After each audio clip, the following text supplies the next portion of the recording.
Defenders of Ardania is a tower defense game with a twist. In addition to placing towers, you can also build units and send them against your enemies. You also have access to spells, powerful spells that you can use to boost your units, or you can destroy your enemies. The game is set in Ardania, a world well known to people who play Majesty 2 or the earlier Majesty games. It's a rich world, a fantasy world with a humorous twist. Most things look like they belong in a fantasy world, but there's also something to it that makes it more fun. I think the mix of a tower defense game and Ardania is a really good match. In Defenders of Ardania, you can play 3 different factions.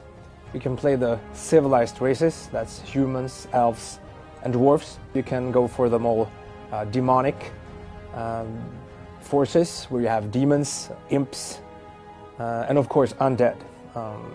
Maybe you want to go for the monstrous hordes instead. Then you have dragons, minotaurs, and ratmen at your disposal. So I think there's something there for everybody. What makes Defenders of Ardania unique is that you can both attack and defend. This sets us apart from other tower defense games. We have 24 upgradable towers and 24 units that you can use. You also have access to spells, both for attack and defense. So all of this combined makes for a varied experience. You can use a lot of different tactics to defeat your enemy. I think gamers will come to Defenders of Ardania because of the multiplayer experience. There's a single-player campaign, but where the game really heats up is in multiplayer. You can be up to 4 people playing. You can also play against the AI, of course.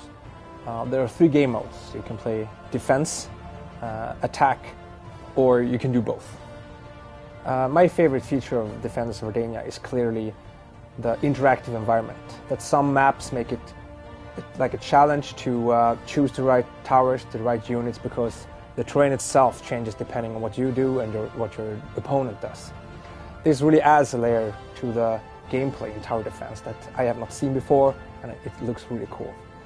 Defenders of Ardania is being developed for 4 platforms: PC, XBLA, PSN, and iPad. With these new platforms, I think gamers will find new ways into Ardania, new things to explore, and of course meet their friends there and kill them.